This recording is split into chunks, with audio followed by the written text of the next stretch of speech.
Good evening, everyone, and welcome to the 2021 Goldsmith Awards ceremony. I'm Nancy Gibbs. I'm the director of the Shorenstein Center, and this is the 30th year that we have honored the best investigative reporting in the public interest, as well as two books that support democracy by exploring the intersection between media, politics, and public policy.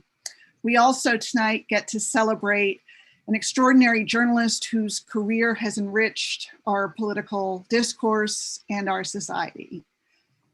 30 years, and yet I can't think of a time when the role of the free press has been more important or more tested or more challenged.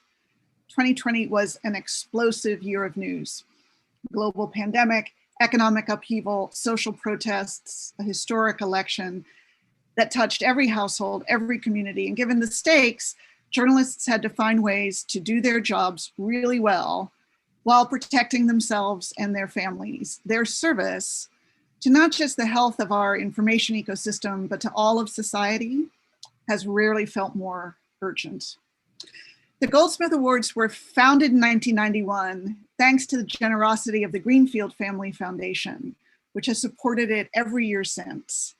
Thank you, Mike and Jill Greenfield and the entire family for your enduring support of this program and of public interest journalism. We will start this evening with the Goldsmith Book Prize, which my colleague Tom Patterson, the Bradley Professor of Government and the Press, will MC as he does every year. Thank you, Tom. Well, thank you, Nancy. Two Goldsmith Book Prizes are given each year. One in the trade category and one in the academic category. And this year's trade winner is Manipulating the Masses. It's the story of the Woodrow Wilson administration and George Creel and the effort on the part of the government to muster public support for the war effort. And they were able to invent fake news. Virtually every form of deceptive news came out of that commission. And they enlisted the efforts of cartoonists and professors and journalists, willing buy-in. This is an extraordinary book. And there's 1,054 pages. And every page is worth reading. And the winner is John Maxwell Hamilton. John is better known as Jack. Jack is a two-time winner now of the Goldsmith Academic Book Award. Jack.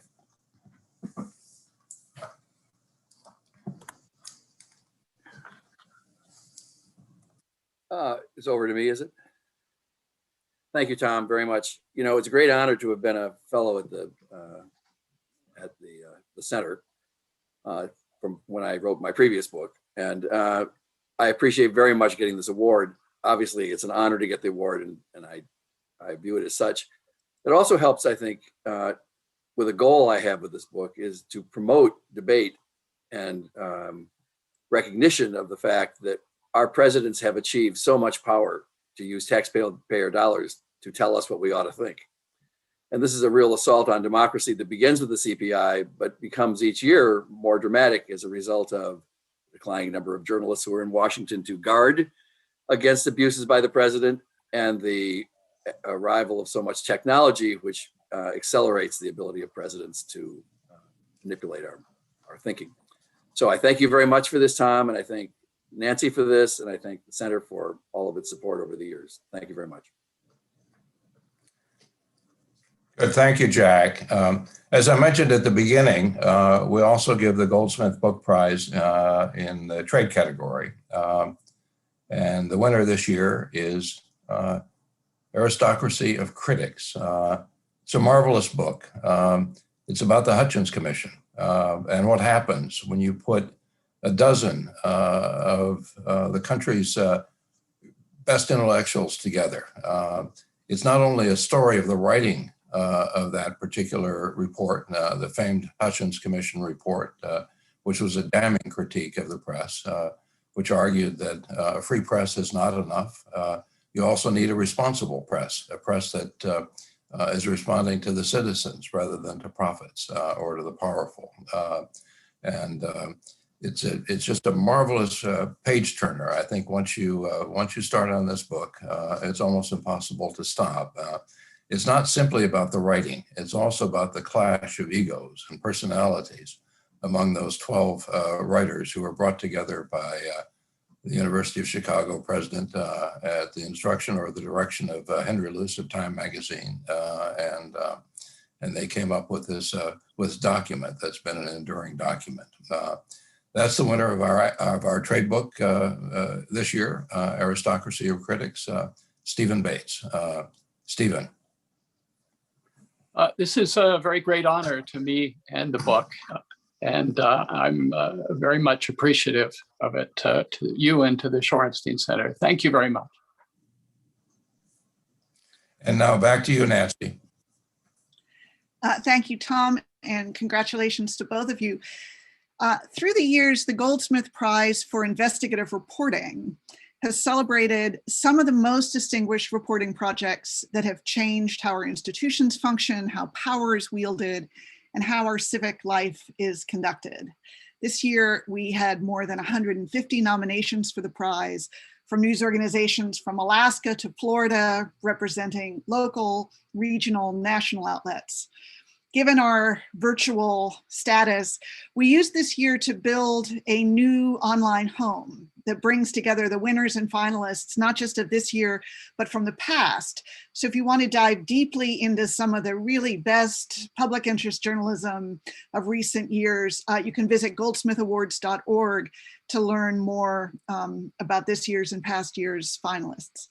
I'm especially grateful to our judges who read through all the nominations and did the hard work of assessing the really extraordinary projects to narrow down to our 6 finalists and winners. Those were Audra Birch, Sarah Cohen, Mike Greenfield, John Huey, Nancy Kaffer, Sasha Pfeiffer, Bina Ventikaraman, Todd Wallach, and Seti Warren. Thank you all for your serious commitment and thoughtful judging of this year's nominees. The 6 finalists for the 2021 Goldsmith Prize represent the best in both reporting and impact. They include collaborative projects, data-driven investigations, and old-fashioned shoe leather reporting. The finalists are American Injustice by the staff at Reuters. This was a series of data-driven investigative reports that included the first in-depth examination of qualified immunity, a revealing story on how police unions protect abusive officers, the first ever jail-by-jail accounting of inmate mortality in local lockups, and the first comprehensive national accounting of judicial misconduct. This reporting led to increased awareness of the institutional failings of US law enforcement and was cited specifically in calls for reform of qualified immunity and in cases against a corrupt judge and violent jail guards. Careless by Tony Cook, Emily Hopkins, and Tim Evans of the Indianapolis Star. They uncovered that government officials in Indiana took more than $1 billion in federal funds earmarked for nursing home care and redirected it to hospital construction projects while losing millions to fraud and padding the pockets of hospital executives. The state's largest hospital system has since committed to a full review of its nursing home operations, and the system's longtime leader had to resign. The state level reforms have been proposed to increase nursing home funding and tie Medicaid payment to quality of care. Mauled, when police dogs are weapons, by Abby Van Sickle, Challen Stevens, Ryan Martin, Dana Bruzos-Kelleher, Maurice Chama, Andrew Fan, and Ellen Glover from the Marshall Project, AL.com, IndyStar, and the Invisible Institute. This was a regional and national collaborative project in which reporters assembled the first of its kind database of incidents nationwide in which police dogs were used to attack suspects, resulting in serious injuries. In response to the series, the Indianapolis Metropolitan Police announced that it was tightening its policies for deploying police dogs. A national police think tank is drafting new guidelines on the use of canine units, and lawmakers in several states are using this reporting to push for new restrictions on the use of police dogs to bite people. Mississippi's Dangerous and Dysfunctional Penal System by Joseph Neff, Alicia Santo, Anna Wolf, and Michelle Yu from the Marshall Project, Mississippi Today, the Mississippi Center for Investigative Reporting, the Jackson Clarion Ledger, and the USA Today Network. This collaborative project uncovered the underreported issues in America's most dangerous penal system, including severe understaffing, with the state paying millions of dollars to private prisons for workers who don't show up, and the fact that Mississippi is the only state still running debtors' prisons, where people with mostly low-level convictions are sentenced to prison-like facilities to work off fines, court fees, and restitution, often for far longer than necessary to pay their debts. Mississippi's legislature and state auditor are now investigating and have called for reforms across the system.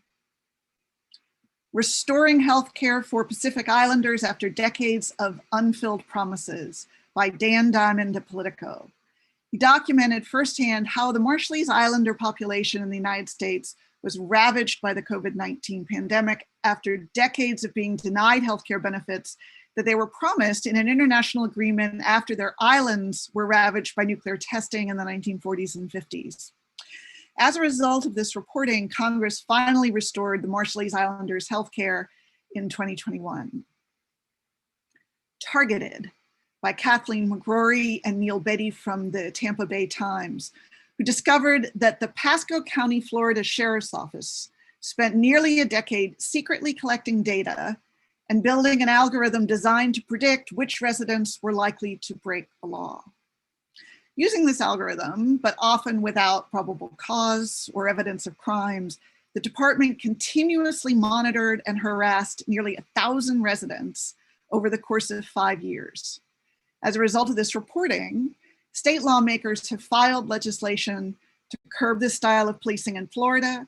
The chairman of the US House Committee on Education and Labor has called for a federal investigation, and 4 residents who were targeted are suing the sheriff's office with the help of a national nonprofit legal firm. Congratulations to all of our finalists for their incredible work during this most fateful news year. The winner of the 2021 Goldsmith Prize is Mississippi's Dangerous and Dysfunctional Penal System by Joseph Neff, Alicia Santo, Anna Wolf, and Michelle Yu from the Marshall Project, Mississippi Today, the Mississippi Center for Investigative Reporting, the Jackson Clarion Ledger, and the USA Today Network. The judges awarded the prize for this series because of its deeply reported storytelling, supported by data, and the direct impact it is having on public policy reforms in Mississippi. They celebrated the way the reporters made the policy failures real and concrete by telling specific stories of individuals in order to illustrate systemic failures, stories that were backed up by data and records. One judge noted that this series shows in visceral terms why you can't get ahead in a place or a system like this. I'd like to invite Alicia Santo to come on screen to represent the winning reporting team and say a few words. Wow. Thank you so much. Want to say thanks to all my colleagues, Joe Neff, Anna Wolf, Michelle Liu, Andrew Calderon, and David Eaves, who also worked on this, our editors, Leslie Eaton and Manuel Torres.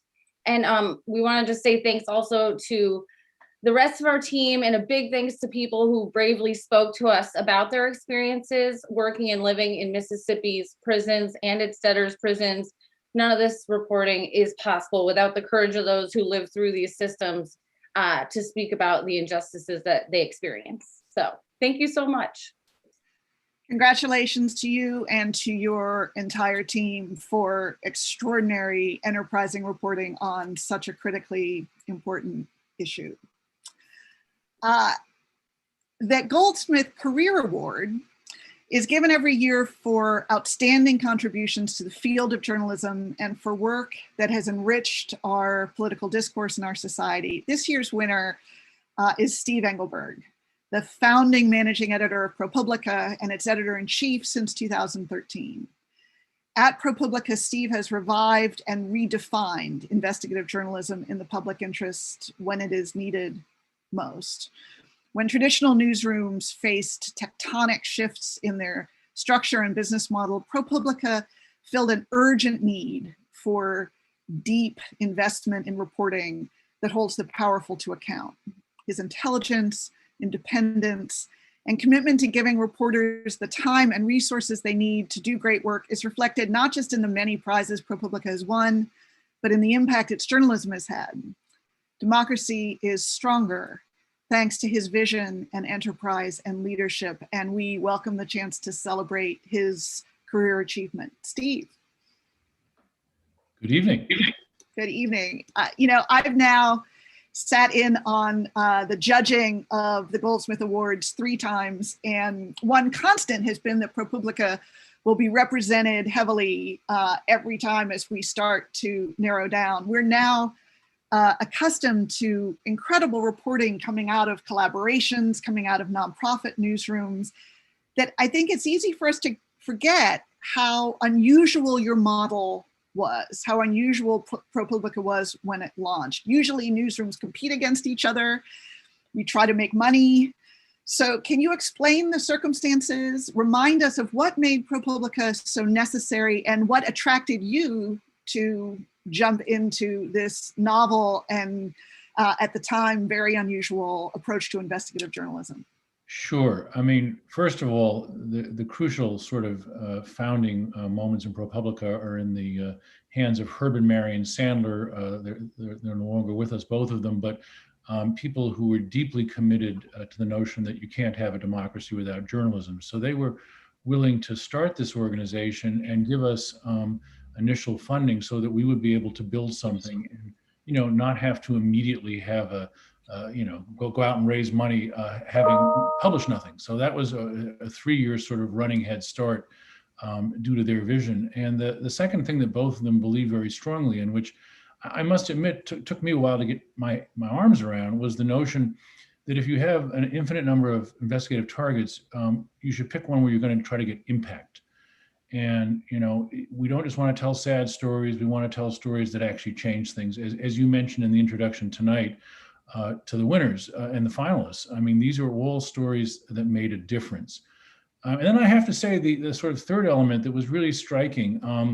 I had started at the New York Times as a reporter and then editor, and then was at the Oregonian for 5 years. And Paul Steiger called me up out of the blue and said, come on this adventure. And Paul believed that we could do investigative reporting outside of the big newsrooms, bring it to people for free, and that they would actually co-publish it. They would accept it. And that was an incredible insight. I told him at the time I didn't believe it would happen, and it did. And so, I mean, without those sort of elements, there is no ProPublica. And look at the winning entry tonight. The collaboration of, I think, 4 different news organizations, nonprofits, for-profits, you name it. That's what Paul saw in the future. And I got to tell you, I didn't think it would happen. I remember, because I was at Time when ProPublica was founded, and the first time I started seeing these partnerships, it was like, wait a minute. So they're going to spend the money and deploy the talent and invest, because investigative reporting, very often you end up with a dead end. You end up with having put a lot of work into something that doesn't get over the bar. I'm like, wait, they're going to take all the risk, and yet we could potentially co-publish. What a crazy idea. And yet now, as you say, these kinds of alliances have become essential to the investigative ecosystem. Yeah, it's interesting because, we in journalism, particularly the old hands, complain a lot about the internet and how it did take away our wonderful monopoly. We were able to print money, and that's all true. But by bifurcating the audience the way it does, it chops up the audience in all these little pieces, it's possible for there to be enough pie that everybody wins, right? So that, for example, one of our great stories, was the unbelievable story of rape. So that was a partnership with the Marshall Project. I must admit, an accidental partnership, since we were doing the story and they were doing the story, and we bumped into each other and decided to work together. So that was an unusual thing. But we ultimately got millions of viewers on our site. The Marshall Project got millions of viewers on its site. And then This American Life, which had been working with the Marshall Project, came back and got millions more viewers. And then the 2 authors went and did a Netflix series, and that got many millions more viewers. So, I mean, the audience is now so chopped up that you don't have to sit here and say, me, mine. You can do a partnership, reach your readers and other people can reach their readers. What is you mentioned that you had been at the New York Times for a long time. What is the difference, do you think, in being an investigative reporter at a major network or at the New York Times or the Washington Post compared to a place like ProPublica? Well, in some ways, it's not different at all, because I think their model has changed somewhat. Once upon a time, of course, as I said, you had the monopoly, and that was great. Wonderful world. We're going to sell your car. You want to pay $200 for an ad? That's great. And Craigslist arrives, and that doesn't really work anymore.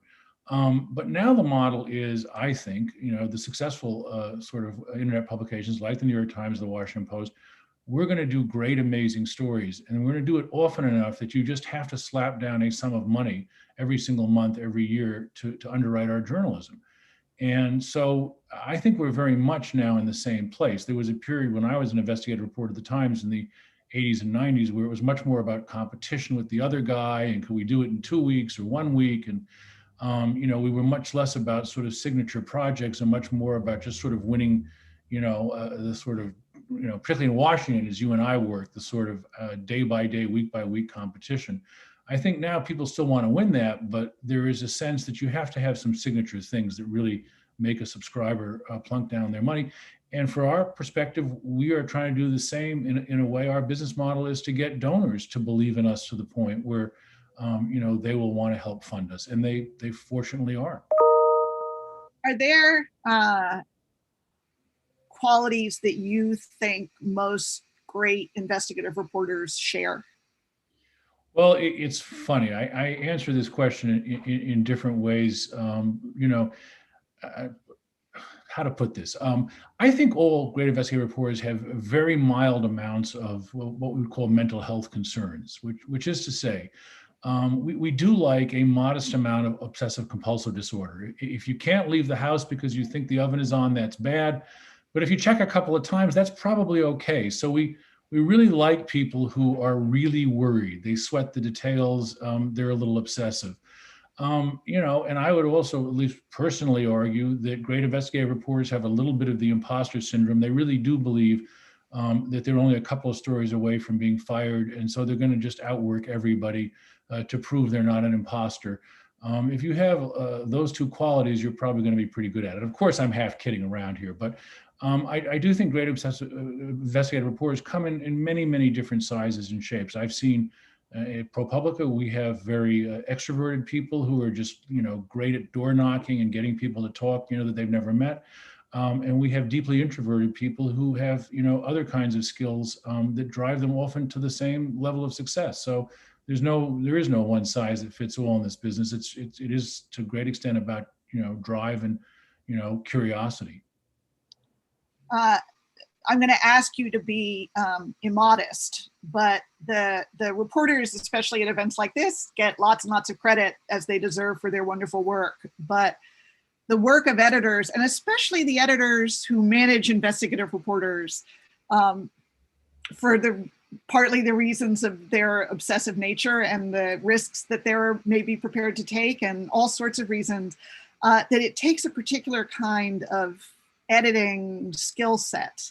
How would you characterize that, to be leading such teams? Sure. I mean, we have, first of all, at ProPublica, I must say, I won't be immodest about myself, but I love our crew of editors. Almost all of them have been practitioners. So they've stood at that doorstep. They've knocked on that door. I see our editors as not being people who shape copy at the end of the work, but are really kind of a permanent feature of the work. They help conceive it. They coach the reporters through the hard times, because there are inevitably hard times. I once worked at the New York Times with a non-investigative reporter on an investigative project, and I said to her, there's going to be a point, it might be about the 3/4 point where you're going to come to me and say there's no story here, and I'm going to tell you it's going to be okay. And she said, I'm not like that. I'm not one of these head cases. Don't worry about it. And then she came in and said, Steve, I'm not, it's really true. There is no story here. And I said, good. We're almost there. And it was a great story. We're very proud of it. One of my favorites of all time. But we go through this. And so, you need your editor to pick you up and encourage you and sometimes maybe see where there's a way that you might not have thought of. And so that is our model at ProPublica. We have a sort of religion where we have one senior editor to every 6 or 7 reporters, and we've kept to it, for 14 years. And there's a reason for that. We want the editors to be engaged and to really provide help, and not just, sort of the Siskel and Ebert sort of, 2 thumbs up, 2 thumbs down. We think probably when any of us thinks about great investigative reporting, especially the kind we're talking about, the kind of public interest, hold the powerful to account. On the one hand, obviously, this is about finding things out. This is about a search for truth and profound, deep fact finding. How do you manage the impulse towards advocacy, or the inclination that reporters might have to think that they want a story to turn out a certain way, they want a certain bad guy to, meet their fall? How do you manage that? Well, it's a great question, because I think one of the things that happens when you make a mistake, and God forbid you should have a story that didn't get it all right, but I've been part of some things that didn't come out right, it's that you were so convinced that you had the right answer that you started sort of fitting the facts to fit what you were getting. And that's when you get yourself in deep trouble. And what we work at ProPublica hard, I hope hard enough most of the time, is to invite the reporters and editors who are working on stories to report against their hypothesis, to say, well, what would explain this that isn't what you think? And if that's true, what kind of information could back it up?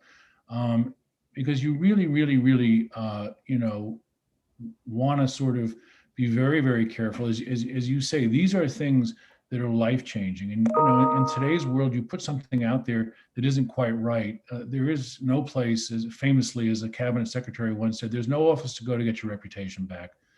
And so I really try to think about that hard. And we're very fortunate at ProPublica to have the time. Usually we don't have to publish investigative stories on a particular schedule.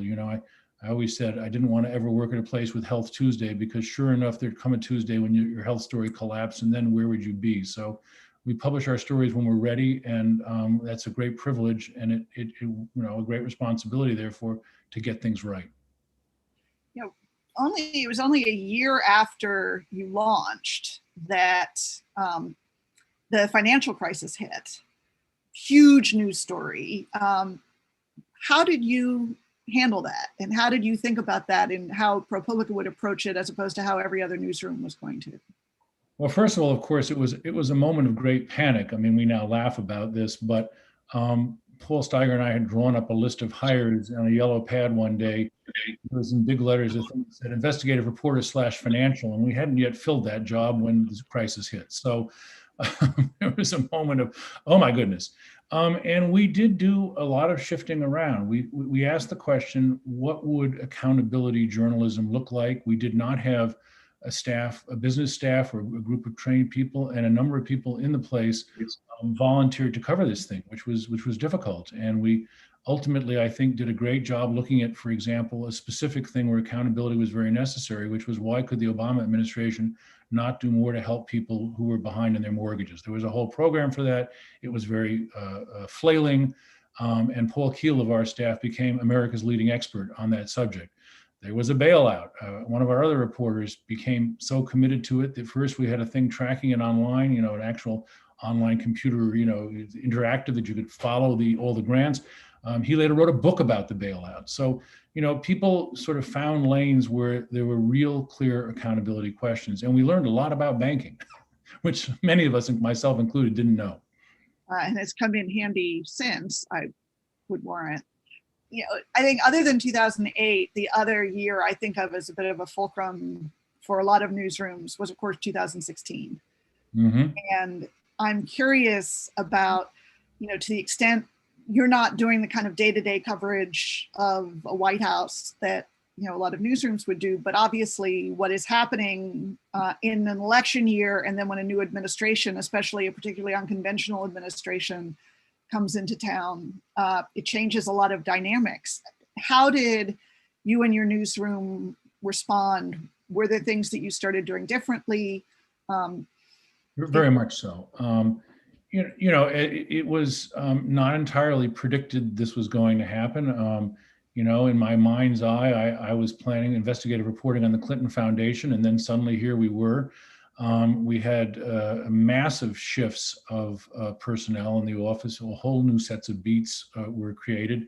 If I can give a plug to this audience, A.C. Thompson is going to be on Frontline tonight. He came into my office a few weeks after the election in November and said, I want to cover the far right. I think the rise of, skinhead neo-Nazi, whatever you want to call it, is going to be a major story for the next 4 years. And he was on a completely different project at that point.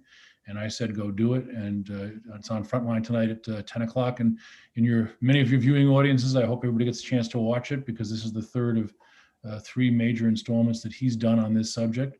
We created a beat which had multiple people in it called The President and His Family Business. That was a new thought. Didn't have that before. And just a whole bunch of other things. I mean, things that we were going to do that we are, in a funny way now coming back to. An awful lot was reshuffled because you had a president who is committed to being a president who's going to undo so many different things.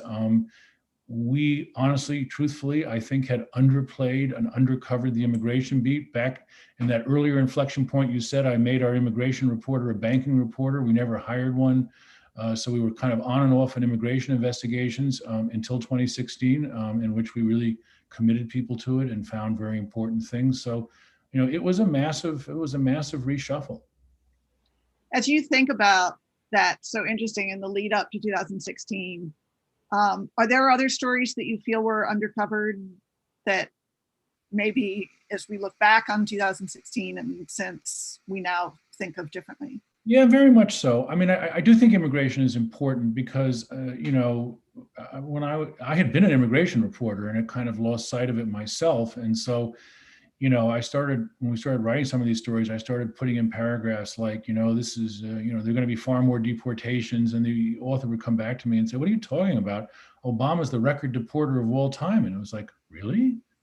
So clearly we were not, necessarily in touch with the basic facts of that story. I do think our understanding and coverage of trade was woefully inadequate in the sense that, while we were all getting the $8 t-shirts in the Gap, a number of Americans were suffering grievous harm from the way manufacturing had rearranged itself. And I don't think we fully understood the uneven way that pain had been distributed across the country. And so we now have, we did have during the Trump years, a reporter who covered trade full time. And that was the right thing to do. And, I think in a whole bunch of different ways, the Trump thing seems to come out of nowhere. But I think there were a lot of underlying issues which we were not as in touch with then as we are now. So, but then again, and I will say, and then in 2020, everything was thrown up in the air yet again. So. So I'm curious about, there's been huge amounts of soul searching and self-criticism within newsrooms, as well as plenty of criticism from outside of newsrooms about how the press has gone about its business. I'm curious about what you think, what changes feel permanent to you in the way reporters think about their mission, and what may have been more a reflection of a particularly unusual presidency and the way he interacted with the press. Yeah, I mean, it's complicated because, of course, the press is not a monolith. And I think, you do have parts of the press that, whether you're talking about MSNBC or Fox News, where kind of commentators and, semi-news people have made a business model out of, either defending or attacking a certain viewpoint. I would like to think that what we do hasn't changed that much, because the more the president said we were the enemies of the people, the more we decided to double down on our argument, which is let's stop using rhetoric and let's look at the receipts. And, the extent to which we remain persuasive to people of different parties, I think, is the extent to which we continue to show our work, be very sober, be very fair, and be very careful. And so in that sense, I hope that the last 4 years have been a bit of a sort of clarifying experience, not one that makes us feel that we need to be at odds with, the man running the country. Although I guarantee you, before it's over, the Biden administration will hate some of us. You mentioned the documentary tonight, which I was eager to promote. It looks extraordinary, American Insurrection, as you say, and I'm very mindful that the kind of reporting that involves is particularly dangerous. And on the one hand, we are not living in a country where reporters are routinely targeted by the government for imprisonment, for assassination. But we have seen such an increase in the online harassment, the violent threats, the attacks on journalists, and particularly those who cover extremism. How do you approach balancing the importance of this story with the safety, the mental health, the needs of your reporters? Yeah, it's a tough question. I think we've learned a lot about this subject over the years. In the early 1990s, I had the experience of covering the war in Yugoslavia, and I think we barely understood the effects of horrific events on our journalists. And we now know that this is real, that post-traumatic stress syndrome is real for soldiers and it's real for journalists. And I think, just trying to be aware and trying to be very careful. But I won't lie to you. The job that A.C. Thompson is doing is a job that one must volunteer for. I would never assign a person to do that job. And we try to keep a very close eye on people who are in that space and in adjacent spaces, because you are absolutely right. It not. It can be dangerous work. I mean, you'll see in this movie, AC goes up to documentary. AC goes up to some of these people on the street and just asks them questions, and you can see that these people don't like the press, don't like him, and it's an edgy scene, and it's very hard in this world today to hide where you're living and who you are. If people are determined, they can generally track you down. So it's a big worry. Well, it's a worry. I mean, obviously, we are at a school of government, and the cases we have seen accelerating of public officials, not just really high-profile public officials, but local officials, election officials who no one had ever heard of, being targeted as well, is not only, it seems to me, a challenge to them, but it's another challenge to journalists of, as you write about people in the course of during normal accountability, public interest journalism, are you putting them in the crosshairs because of the level of hostility and polarization that we are seeing in communities across the country now?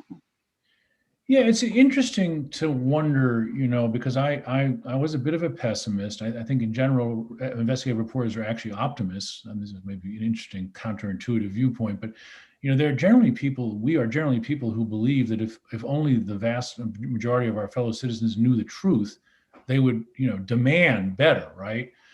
So I think, we're actually more optimistic than you might first think, despite seeing people often at their worst. But I was a bit pessimistic. I mean, in general, in internet culture, I think it would be fair to say that as things have become more vulgar and more coarse, we have not gone back. You never go back to where you were, right? But with Trump at the moment not really able to reach mass numbers of people through Facebook or Twitter, it is interesting. It does feel a little bit like maybe we've returned some steps to where we were, back in 2016. I don't know. It's an interesting question. Well, you just put your finger on a really interesting idea about, which I agree with, that reporters have this idea of, let me go find things out. And when when we all surface the information and share it, then, we will be able to, if you knew the truth, as you say. You now have a majority of Republicans in the last Reuters Ipsos poll thinking that the election was stolen, that the man in the White House is not a legitimately elected president. That is and you have a representation of January 6th as having been something very different than what millions of people watched in real time and continue to see the footage replayed over and over again. So does the notion that the truth will prevail take a beating at a moment when we are, I think, seeing a rejection of evidence, a rejection of truth, an embrace of alternative realities, which is a bad word because alternative realities can't both be real. How do you get your head around what has traditionally been the guiding kind of beacon for reporters, that the truth is what you need to set us all free?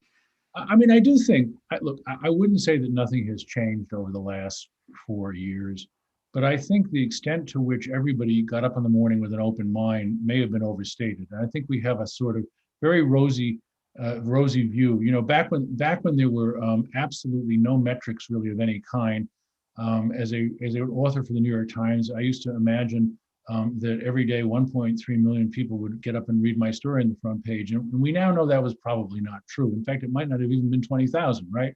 So, you know, if you look up surveys from 30, 40 years ago, a vast number of our fellow Americans believed Elvis was still alive, but hiding.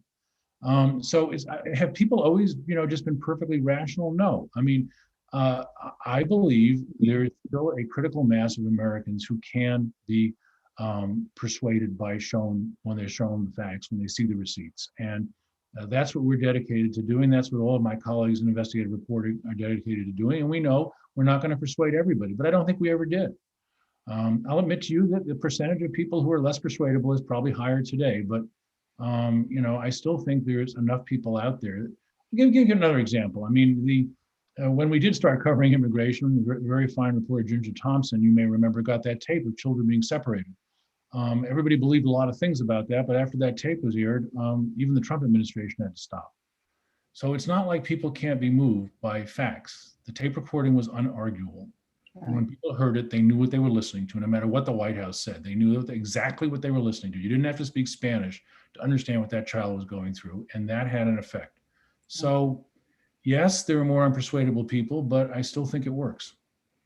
So this past year, besides just one Category 5 news cycle after another, you also have your newsroom dispersed, your reporters, you know, reporting from their kitchen table. How did you remobilize your newsroom and your operation in the face of the pandemic? Well, first of all, it was quite a culture shift for us. I mean, as you point out, we really do like to do our long form projects that sometimes turn up at the Goldsmiths, and we're very proud of them. They take a long time.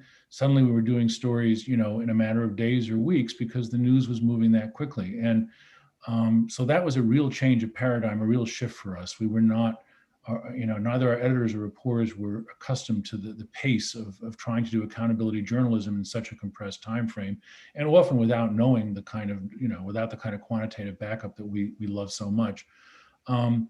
I was amazed at the ability of people to report remotely. I mean, staggered. We were able to find things out, sometimes through traditional means like filing freedom of information requests, and documents would actually come back, not from the federal government, I would add, but sometimes from the states. I mean, states actually sometimes send us things, so it was great. And, you know, also just the ability, you know, when everybody's working from home, including people in the government, weirdly, sometimes there's no secretary to stop you, you know, you can get through. If you can get a cell phone number, you got a chance. So people did some amazing things. And even in the pandemic, I have to tell you, there were some ProPublica reporters who put on the mask and went and did door knock, which is obviously a very high degree of difficulty because people don't want to talk in the first place in some of these cases, and they would be worried about the health risks. But we had some successful door knocking. So really a remarkable sort of gutsy, resilient performance by people who were thrust into things that, you know, they were not expecting to be doing. We now have a new administration, and life is starting to open up a little bit. What do you think are the most important topics that we're not covering? Well, that's a good question. And if I told you, then everybody else would cover them. No, what are we not covering? You know, we have at ProPublica continued to try to keep a toe in or a foot in the coronavirus story. But I continue to think the science is really important. We see today with the suspension of the Johnson & Johnson vaccine, how complicated this is. I think that, by the way, is a tremendous challenge of a story for us to get it in the right perspective, to get people to understand what does it mean when something is a 1 in a million chance, and that, you know, without panicking people, but also telling them the truth. So I think science reporting continues to be something that's going to be really, really important. We've had some great science reporting in the past year. The Ed Young at the Atlantic, the New York Times. I mean, there's been amazing stuff, but we're going to continue to need it because I think Corona's not done with us. And then, obviously Biden is going to go back and say the era of small government is over. Well, that opens up a whole bunch of questions about what does informed accountability reporting look like in that context? And I think it has to include looking backwards at things that maybe didn't work, but also looking forwards at the solutions and see if they're the appropriate ones.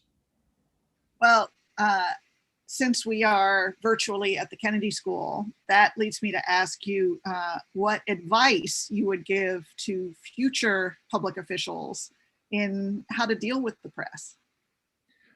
Well, it is self-serving, but when you and I both had this experience, being frank with the press is like money in the bank. And someday you're going to need it. I mean, there's going to come a moment where you're going to have to tell somebody, you know what, trust me, this isn't what you think it is.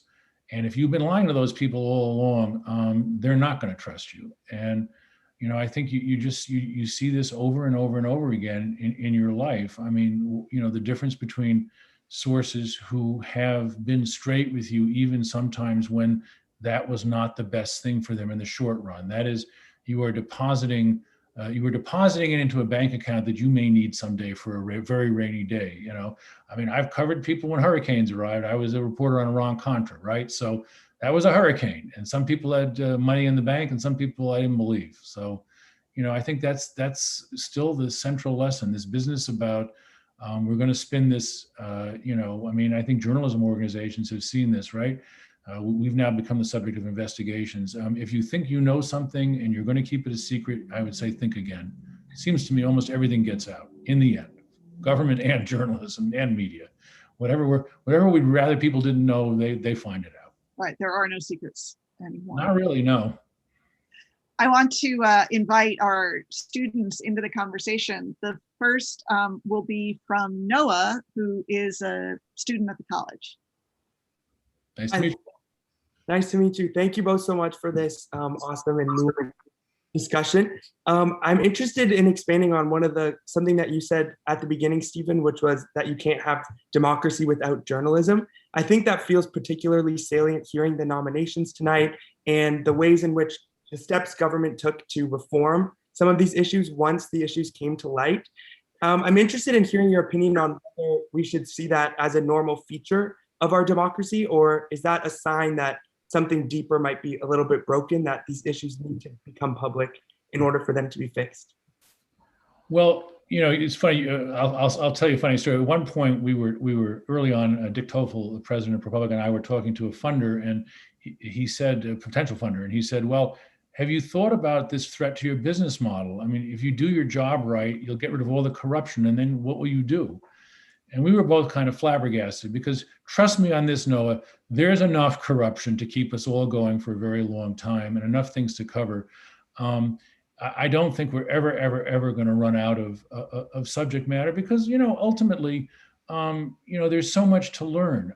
You look at something as fundamental. 30 years ago, Bill Clinton said we're going to end welfare as we know it. 30 years later, we're still thinking about, well, was that the right move? And now Biden, you see, is starting to reverse some things. It's all fodder for us.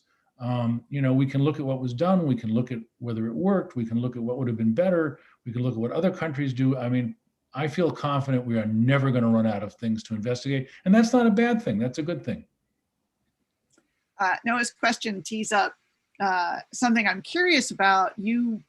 From your days at the Times and the Oregonian and anyone who's worked in a for-profit newsroom, there's this idea of a wall between church and state, that the reporters shouldn't have anything to do with the advertisers and what their interests are. How does that work in a nonprofit newsroom? Do you have a church-state wall with donors? Very much so. We have a couple of things. Resolution number 1 of the ProPublica board back in 2008 was that we would never tell the board in advance what we were going to publish, and we've kept to that. And the basics of what we do is we have a business side that sort of talks to donors, and we have an editorial side led by me that runs the reporting. And the donors are perfectly able to sort of fund a category of reporting. Somebody can say, I'm interested in sort of, maybe a report should cover the environment. Would you like to do that? And we'll say yes. If you say, we want you to prove the global warming skeptics are wrong, we say, no, we're not going to do that, because that obviously is a, as Dick Toffel, our chief president and chief fundraiser, likes to say, investigative reporting begins with a question, not an answer. So if people want to pay us money beginning with the answer, we say no to the grant. And we're very careful to try to separate these two things, because it is important. I mean, you don't want people to feel that the economic future of the place rides on coming to a particular conclusion. And we have written stories that have angered funders. I mentioned Herb Sandler as a leading Democrat in California.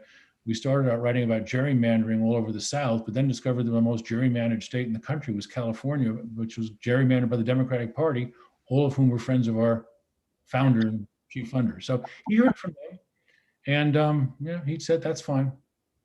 Thank goodness. Good for him. Good for him. Next up is Anand from the college. Hello, thank you so much for joining us this evening. I wanted to ask, what is the future of journalism after COVID-19? Is it working from home? Is print dead? How is everything going to change once this pandemic ends? Well, okay, that's several questions in one. I'm happy to take a shot. Number one, is print dead? Print is definitely going to die. I mean, it'll be like vinyl records. There'll be some people who just love it so much it'll be there. But I think in the long run, your generation is not going to be buying a lot of newspapers, and that's okay, because we can do a lot with what we've got here. As for work, we are in the same quandary in journalism that literally everybody is, and we have no idea. At ProPublica, we're going to reopen our doors in a period, as soon as it's safe and we feel that everybody's gotten a chance to be inoculated. We literally have no clue who's going to come to work. I mean, and are people going to come 2 days a week, 4 days a week, 3 days a week?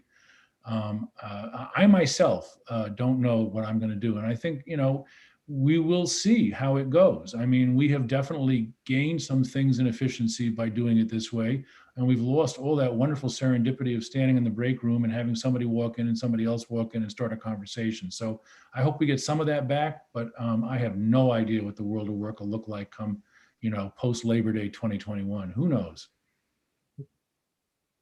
I'm wondering whether that the dispersed staff that COVID forced on everyone, have you seen unlikely benefits to that from against the fact that so much of the national prestige press has been concentrated in New York, Washington? My editor at the Washington Post has now moved to Montana. Mm-hmm. Don't know if he's coming back, but you could argue it would be a great thing for journalism and for our coverage and understanding of the country if actually the newsrooms of our major news organizations were scattered all over the 50 states and not all concentrated geographically. Yeah, I mean, I think that's true. We have been very fortunate, which is that just as this was all really kind of kicking off, we also got some additional money to open regional offices. So we have been hiring, which is an incredible privilege at this moment in time in history. And so we have hired a number of people to cover regions, and they are dispersed all over the place. And frankly, yes, in terms of jobs on our national staff, it has allowed us to consider people who otherwise would say, well, I just can't move. I've got to stay in Detroit. I say, okay. And I think in terms of, both the thing you're talking about, Nancy, which is, sort of, do you have feet on the ground in places that aren't New York and Washington and San Francisco? I think it's an enormous help. I also think it is an enormous help just in sort of diversifying the ranks of the newsrooms, because if you're not limited by, who will move to New York or Washington, which is not 100% of America. When we would go out and recruit before all of this, and we would say, we'd really prefer you move to New York. And a lot of people would roll their eyes and say, thanks a lot. I'm not going anywhere. I like my house and wherever it is. And I live next to a lake, and I walk my dog every day, and I'm not going to live in a box in Manhattan. And now we don't have that problem. So that's pretty good. I also want to pick up on Anand's question about print and business models. Because you partner with so many different news organizations, you have real visibility into both the challenges that news organizations are facing and some of the experimentation and enterprise and testing that is happening, especially to try to address the catastrophic collapse of local news in so many communities. What is it that you are seeing in the partnerships and in the teams that you work with that encourages you? What is it that concerns you? Well, the most encouraging thing is what we call our local reporting network, which we do this thing at ProPublica where we invite local publications of any kind to pitch a one-year project, and then we fund the salary of the reporter and give them additional help. And what is so gratifying about that process is, although the newsrooms are much shrunk, the ideas are still good. I mean, people still have excellent project ideas all over the country, even in tiny newsrooms. And so we can give that one-year grant, and really make a difference. So it's not a lack of ideas. What is scary, clearly, is the growing size of the news deserts. There are places now all over the country where there's not really, anybody even to propose an idea. There's just nothing happening in terms of coverage. And that is really, really concerning because I think what we know is that if nobody goes to the town's budget meeting or nobody's covering the State House, awful things are going to happen. And we know that. You look at a shout out to your winner tonight, my colleague Susan Cheer at the Marshall Project and that team. You look at the breadth of that. That is now, I think, what you have to do to assemble a critical mass and do those kind of stories. You have to have not one partner, but multiple partners. And kudos to them for, I will say, I used to say, hey, no three-way play dates. One partner is enough. The diplomacy you need to do partnerships of 3 and 4 people in different places is really, really very serious, and itself is an accomplishment. It's funny that you mentioned that, because the number of entries to these awards over the years that are no longer just a single newsroom, even big national newsrooms, but are networks, are partnerships, are interesting alliances, really, I think, speaks to a sense of the importance of the public purpose, and that if what it takes in order to pursue critically important public interest journalism is that you join forces, you have that multiple newsroom playdate, then that's what it takes. And whether that speaks to how hollowed out some newsrooms are, that they just don't have the resources anymore to be able to do this, or whether it speaks to just the excitement of imagine what we can do when we work together, especially if you bring the extraordinary resources ProPublica brings, of being really excited by what that opportunity looks like. Well, and the other thing from a creative perspective, and this has been just so exciting to me, is that oftentimes you are able to partner with people who work in a different genre. We have, as we mentioned earlier, we've worked with Frontline, which is, of course, is a visual medium. We've had some wonderful partnerships with This American Life and WNYC. We spent basically 4 years of what calls the Trump Inc. podcast, our Trump family business team, aligned with folks at WNYC who had equally interesting sources. And we were producing a podcast there for a while, which was something that, I never thought I'd ever do, getting into print journalism. So, once you understand the possibilities of some of these things, they're not only sort of great alliances, they're actually kind of expanding the way that you can tell a story and the way the audiences you can reach. Well, Steve, we're about at the top of the hour, but I want to say, as every reporter knows, that you are nothing without your editor. And when you're in the hands of a great editor, you know the great things that can happen. And so I'd like to just celebrate what an incredible contribution you have made to the work of so many journalists and to the well-being of so many communities whose leadership and governance you have exposed, covered, revealed.